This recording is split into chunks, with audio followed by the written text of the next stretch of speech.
تو جہاں ابھی کتاب و سنت کی بات ہوئی، کیا داعی اور مبلغ کے لیے ضروری ہے کہ وہ کسی مدرسے سے فارغ ہو؟ نہیں، ضروری نہیں ہے، البتہ علم حاصل کرنا ضروری ہے۔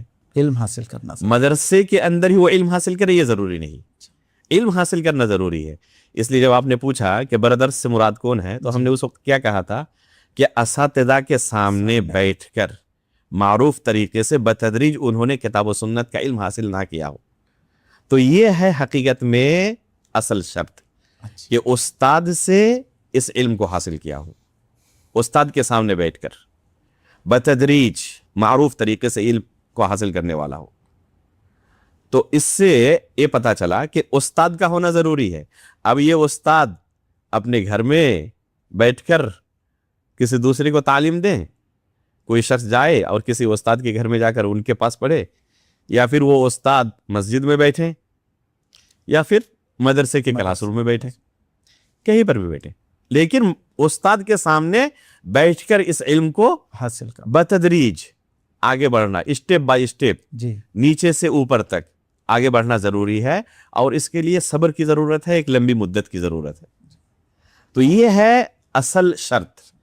کبھی آپ نے نہیں سنا ہوگا کسی عالم دین سے، جو لوگ بردرس پر تنقید کرتے ہیں، انہوں نے یہ شرط لگائی ہو کہ مدرسے کے اندر ہی پڑھنا آپ کے لیے ضروری ہے۔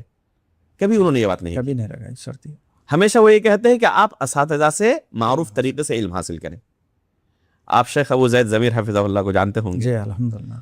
جو علماء کرام برادرز پر تنقید کرتے ہیں، انہی علماء کرام کو آپ نے دیکھا ہوگا کہ شیخ ابو زید ضمیر حفظہ اللہ کی طرف لوگوں کی رہنمائی کرتے ہیں کہ ان سے آپ جڑے رہیں اور ان کے دروس سے استفادہ کریں۔ جی بالکل۔ حالانکہ شیخ ابو زید ضمیر حفظہ اللہ انہوں نے کسی مدرسے میں تعلیم حاصل نہیں کی، کسی مدرسے میں جا کے انہوں نے نام نہیں لکھایا، لیکن جو علم حاصل کرنے کا معروف طریقہ تھا اہل علم کے یہاں، وہ طریقہ انہوں نے اختیار کیا، علماء اکرام کے ساتھ جڑے، اور پھر انہوں نے علوم اعلیٰ جو ہے، نحو ہے، صرف ہے، عربی زبان ہے، اصول فقہ ہے، جو علوم اعلیٰ ہے، ان کا علم حاصل کیا اور بتدریج آگے بڑھتے رہے، یہاں تک کہ جب ان کے پاس الحمدللہ صلاحیت آ گئی عربی زبان کو دارن سمجھنے کی، تو شیخ البانی رحمہ اللہ، جو کہ اس صدی ہجری میں دنیا کے سب سے بڑے علماء میں سے گزرے ہیں، تو شیخ نے ایک لمبی مدت تک شیخ البانی رحمہ اللہ کے جتنے کیسٹ تھے ایک طرف سے تمام کو سن ڈالا۔ وہ 400 سے زیادہ کیسٹ ہوں گے، اور ایک ایک کیسٹ گھنٹے گھنٹے کا ہے۔ تو اس طریقے سے ایک لمبی مدت تک شیخ نے محنت کی، اس کے بعد دیکھیں کہ ان کے علم کے اندر کیسی اصالت آئی ہے۔ تو اگر یہ کوئی شخص اس طرح اپنے اندر علمی اصالت پیدا کر لیتا ہے، علماء کے ساتھ بیٹھ کر ان کے سامنے بتدریج اس علم کو حاصل کر کے اپنے اندر اتنی صلاحیت پیدا کر لے کہ علماء خود گواہی دیں گے اس وقت۔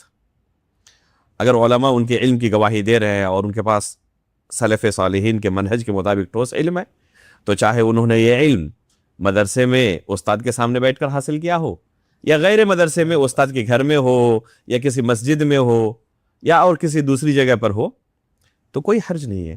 تو مدرسے میں داخلہ لینا اور مدرسے کا فارغ ہونا کوئی ضروری چیز نہیں ہے، البتہ استاد کے سامنے بیٹھ کر علم حاصل کرنا یہ ضروری ہے۔ جزاکم اللہ۔